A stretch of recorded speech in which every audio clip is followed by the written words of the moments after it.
Hello everyone, I hope you're good. So today we're talking about yet another interesting topic, and I think it's something that is close to everyone's heart out there.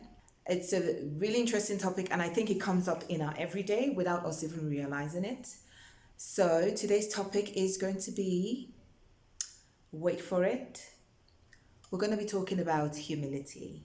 You see, humility is mentioned many times in the Bible as a righteous trait which we all have to consciously manifest in our lives. But before we delve into humility, let's start by defining what humility is. Humility, according to the Oxford English Dictionary, is having a low estimation of one's importance, worthiness, or merits. We can see from that definition that humility is basically downplaying your self-importance or your achievements or things that you basically have over other people. Now, with humility, we're not just talking about material things, because we tend to feel that the rich out there have this sense of, some of them may have this sense of puffed up pride.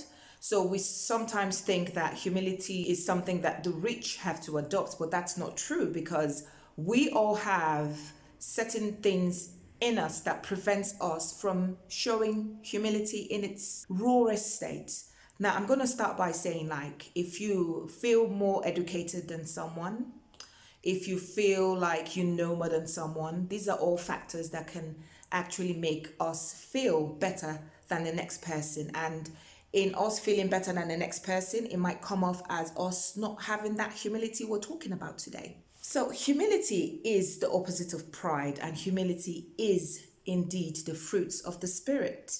But we all find that being humble can be quite difficult because of certain things that we have in our lives. It's difficult. You actually need to consciously have it in your mind and embedded in your heart that, you know what, I'm going to make that conscious effort to be humble, because it is quite difficult. Now, I'm going to talk a little bit about my personal journey on how I've found it a massive struggle to be humble. Now, I grew up in the 80s.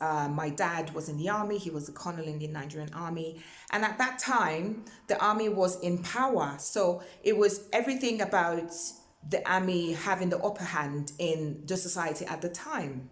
There was decorated pride in everything the army did back then. There was pride in the uniform, pride in their garments, pride in their ceremonial dress. There was pride in the way they displayed during their parade sessions. There was pride in execution of their military duties. There was authority. And all of this started rubbing off on us, the kids at the time, where it's quite infectious when you're surrounded with so much, pride and authority. As a little girl growing up in this environment, my word, the pride was infectious. Now, from an early age, sometimes I would speak with such boldness that belied my age. It gets quite interesting because I was quite shy at the time. I wouldn't say I was a timid child, but I was quite shy and a bit reserved. But if you dare cross my path, you would definitely get a mouthful from me. And for me personally, I sort of attributed that to my background and the fact that, from as early as age 4 or 5, it was normal for me to see my dad backing out orders at younger soldiers, or I went to a military primary school. So in school, it was normal for us to see that authority being displayed both in the classroom and also out on the field, where we just basically watch soldiers backing out orders at each other during parade sessions, so it was quite normal. Now, getting into the real world, I noticed that this wasn't actually quite normal after all. People will not only know you by your fruits, but they will know you by your behavior and how you made them feel when they're in your presence. A lot of the times we tend to push our agenda on what God should do for us, or pushing through our challenges, our problems, and our issues to God without really stopping to think that it's a relationship of give and take. It's not just about give me, give me, give me. It's about what are we willing to do for God. And this first step with that comes humility, where you actually not just acknowledge that you need to give back to God. And giving back to God is basically you standing on the premise of humility, because God wants us to not just have humility, but anything that is going to develop a relationship with God stems, and begins with humility, period. Humility is freedom, and it releases us from the clutches of ego, arrogance, and pride. The truth is, a lot of us have an askew definition of humility. Sometimes we tend to think that being humble or displaying traits or characteristics of humility makes or means that person is weak.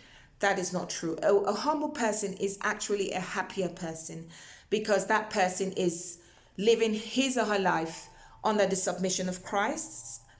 Now, on the contrary, a person puffed up with pride is actually not a very happy person, because the more you destroy relationships with that pride element being there in the forefront, it's like basically trying to hide a football in a pool. No matter how much you try to push it down, it's going to pop up to the surface. So when you have someone who's puffed up with pride, you find that deep inside that person is lonely and unhappy, because he or she is just driving his or herself deeper and deeper into the abyss of loneliness, depression, and everything else, all of the negativity that stems out of just that one single little word, pride. How do I know this? I've walked down that road so many times that I know from experience that you actually save yourself a lot of trouble by just being humble in the first place. A lot of trouble and a lot of tears.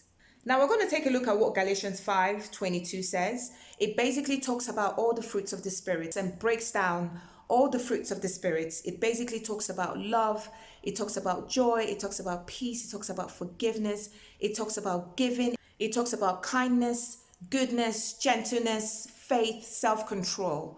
Now, if you notice there's nothing it says about humility. But before you can even begin to display any of these characteristics in your life, you can't even do it without humility being there first. So humility is a characteristic that every Christian must have before you even think about moving forward with harnessing a relationship with God, or moving forward to begin to display the fundamental secrets or the fundamental fruits of the Spirit. Throughout the book of Proverbs, we can see that humility was talked about so many times. The book of Proverbs to me is one of those books that when I read it, it's like you're getting a slap, you're getting a nudge, you're getting a kick in the right direction, because it breaks down the difference between you having pride, and it also talks about the benefits that you also stand to gain when you apply wisdom and, of course, humility in your life. So the big question is, how can we kick off this pride, the pride out of our lives? How can we kick off and eradicate this prideful element in our lives and begin to take deep strides in being humble? I want to use an example that's weighed in so heavily in my heart, and this example is an example that we all know of, we're all aware of it. You know, a lot of people will be like, yes, I know it. But I'm going to use this example just to sort of reiterate and serve as a reminder of the example we should really be following if we do want this humility to come into our hearts and stay there and become one with us and become part and parcel of who we are. I want to use the example of Christ's humility. There's no other person in the whole Bible who walked a humble path more than Jesus Christ himself. Jesus didn't look for his own personal or self-interest all through his duration on earth. He basically came to serve, and he put the needs of others constantly before his own. He came to serve even though he was the Son of God. He came to serve even though he was the most important person next to God in the entire heavens and the earth. He came to serve even though he was the Messiah. How humble is that? Or how humbling does that make us feel? Jesus gave up his glory in the heavens. He gave up his power on the earth, and he served and gave his life as a ransom willingly and painfully, just to exhibit not just humility, but a love that is so unconditional, we don't even begin to understand the depth or how deep it actually runs. Jesus endured shame, scorn, ridicule, pain, and agonizing death on the cross. He even washed the feet of his disciples. And it brings us to this question: how humble are we? And how humble do we behave to other people around us? Humility is not only reserved for the rich, because we're sometimes very quick to say, oh, the rich should be more humble. Yes, we get that and we agree. But sometimes, if you find that you're more educated than someone, it could also bring that lack of humility in the way you speak and address that person. Sometimes, if we find ourselves more knowledgeable than someone, we could also display that lack of humility in the way we interact with that person. And sometimes humility, I mean, it's very hard for someone to say, oh, I am not humble. No, but sometimes, do you even listen to people? Do you listen to when people give you feedback about yourself? And how do you receive that feedback? Do you get angry? Do you get so angry to the point where you don't want to listen to anything that person says, or you vehemently disagree without unbiasedly introspecting in yourself and looking to see if there might be an element of truth in what that person has to say? Humility is love. Humility is obedience. Humility is the fear of God prevalent in our heart. Humility is dying to the flesh and submitting to God. I think it's the highest form of us displaying or starting our relationship with God. Humility is doing away with all manner of selfishness we might have and putting God first before ourselves. Humility is serving, and lastly, humility is peace. Jesus was gentle. Jesus was loving. Jesus was kind. Jesus was meek.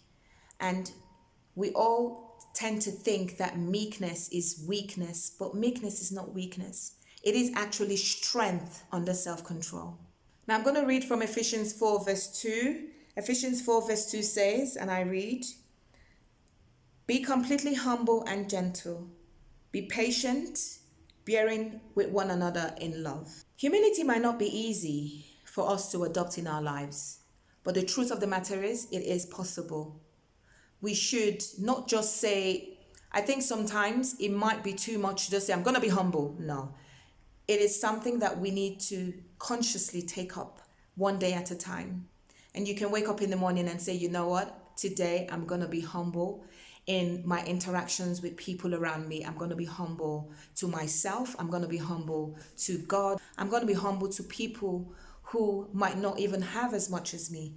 When you take it one day at a time, it is more achievable, because during the course of the day, if you do find that you're rescinding back on that promise you made, say in the morning, it's easy to retrace your steps back to that place where you made that promise and you made the validation of that promise. So let's us take that conscious and that bold step into imbibing and inculcating humility in our lives, taking it one step at a time, one day at a time, an hour at a time, and we would in turn start to create a brand new CV where people would notice that beauty that they can't quite put their finger on, they can't quite touch or feel it, but they feel a change that is so beautiful in us that we begin to shine and become lights in the midst of darkness.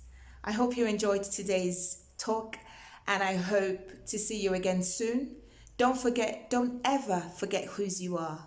Do take care and see you soon.